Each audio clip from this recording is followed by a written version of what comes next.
With less than a week before the elections, let's ask COMELEC spokesperson Attorney Rex Laujanco about their final preparations. Attorney, welcome to News and Views once again. Magandang umaga po, Sir Angela Diego, Ma'am Angela, at sa lahat po na taga-subaybay ng News and Views. Good morning po. All right, spokes, tail end na tayo before May 12. What are the final preparations?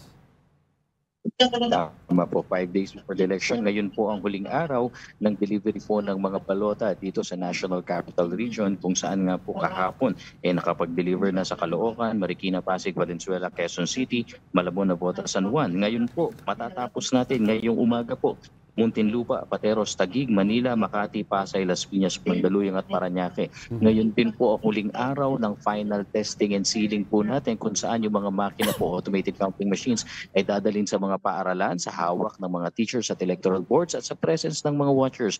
Bubuksan po ito. Pupunto sila sa pamamagitan ng 10 FTS ballots. Testingin po yan. Kung mag-generate ng election return, titignan po mano-mano bilang automated results. Kung nagtugma na po, ibabalik sa zero ang makina.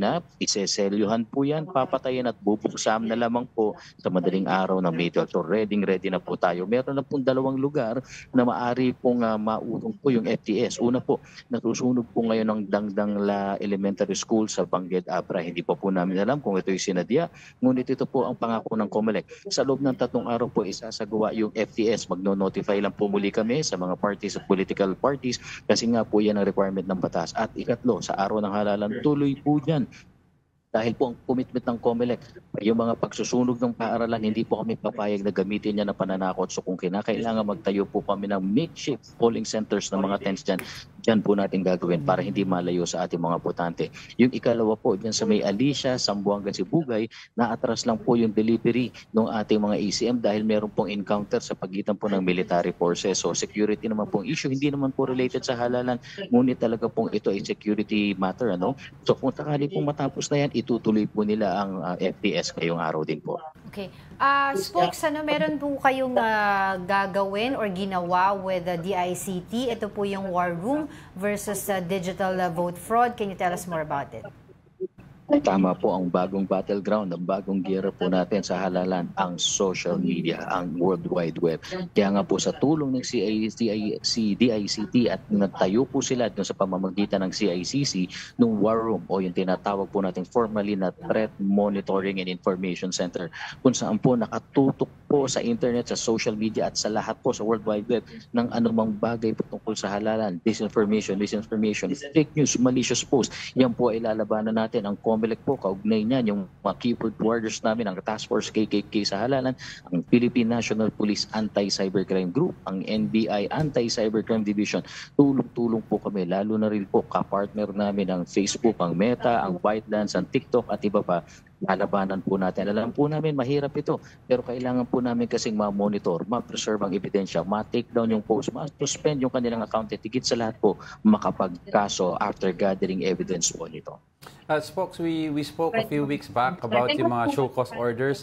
Ngayon, palapit na tayo ng actual voting day. Ano po yung mga update sa mga show cause orders na pinalabas ng COMELEC sa mga notable candidates tulad ng nangyari kay, I think, sa Manila, kay Moco Uson, yung sa Pasig, yung, what's his name, yung sa running for congressman. Ano po yung mga updates dyan? Dapat po, 4 na klase pong show cause orders. Unahin na po natin yung sa vote buying, vote selling, abuse of state resources. 8 po mahigit na po ang napadala ng Committee on Contrabigay, tapos 20 plus pa po ang napadala ng regional offices po namin.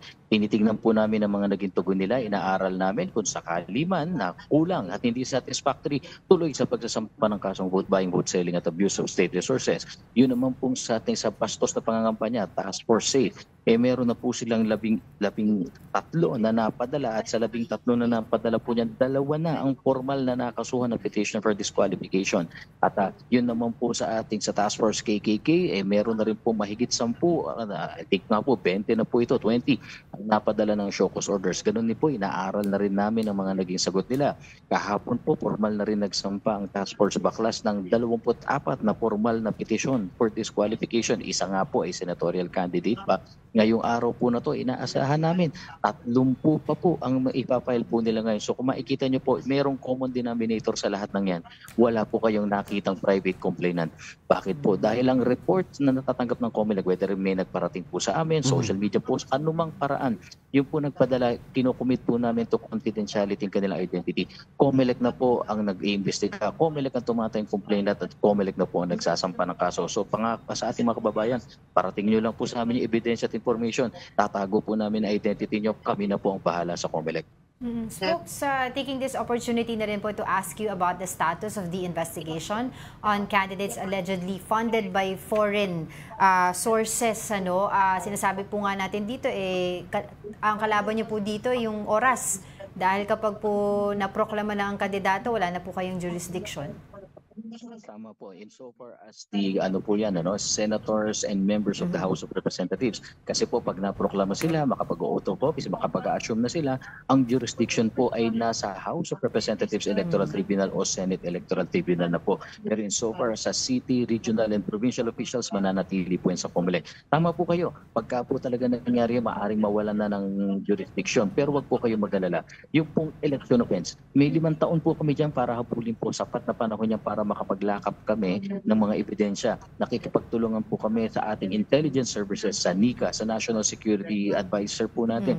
Makakuha namin pangalan. Ang importante po kasi ito, sapat na ebidensya. Kailangan mapatindig natin yung ebidensya sa korte dahil ito po ay kasong kriminal. Hindi po ito simpleng election offense lang. Kasong kriminal na dapat ipagkakakulong nila. At ultimately naman po, yung kasong kriminal na yung magdudulot ng kanilang disqualification. So hindi man po namin sila pahabol ng filing ng disqualification case hanggang May 12. Wag po kayong mag-alala. Marami po pong paraan para habulin sila, ma-disqualify at mapakulong kung kinakailangan.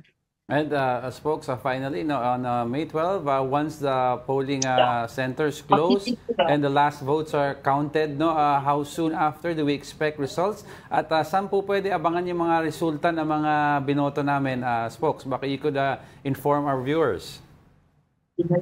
Lahat po tayo na botante, kada presinto po ay makikita natin. Lahat po tayong botante, makikita natin ang resulta ng halalan dun sa election results website. Public po yan. So kung alam nyo nang tapos na makapagbilang, makapag-imprenta ng election return, magpaskil ng ER sa presinto at makatransmit na sila, hanapin nyo po yung website, public website. Nandun po yan, ikiklik nyo lang yung link sa aming website. Mapupunta po kayo, hanapin nyo yung presinto nyo, lahat ng posisyon makikita nyo yung boto. Meron din po tayong ipapadala mga resulta sa 6 na servers, PPCRB, NAMFREL, Dominant Majority Party, Dominant Minority Party po at ang media, may server po sila. So malalaman po nila direkta mula presinto. Ika-6 pa nga po yung server ng COMELEC na naka-mirror pa sa DICT at yun po yung pampito, yung pong website natin. So lahat po tayo malalaman natin. Ang proklamasyon sa mga maliliit na mga bayan at syudad, inaasahan po namin gabi hanggang madaling araw po ng May 12 o madaling araw ng May 13. Tapos na po at makakapagproklama na sila pag kumpleto na po yung transmission ng mga presinto. Ang mga provincial at highly urbanized city, baka po umaga dahil medyo may kalakihan po sila, hihintayin lahat ng transmission. Kami naman po sa National Board, pagdating sa Senator, inaasahan po namin mga 5 or baka po mga 4 or 5 days matapos po natin yan dahil kailangan po masuma rin namin, matanggap namin ang resulta ng halalan from abroad, from local absentee voting at lahat ng panig na bansa. Tandaan po natin sa abroad, hindi naman po lahat naka-internet voting. Meron pong physical voting din sila. So yun po yung hinihintay din po natin. So yung party list po, baka mga in 6 or 7 days po matapos po namin. At any rate po, pinakamabilis pa rin po ito pag nagawa namin ito sa lahat po ng automated elections na naganap. Alright, sige. Maraming salamat po sa inyong oras, COMELEC spokesperson, Attorney Rex Laudianco. Maraming salamat po. So, yan, before we go, malinaw pag national positions, which is the senator or mga, I guess, party list, 4 or 5 days. The same day or latest, the next day, pag mga local positions, depende sa laki ng city or area. So, syempre, inaasa natin malaki ang voter turnout this election.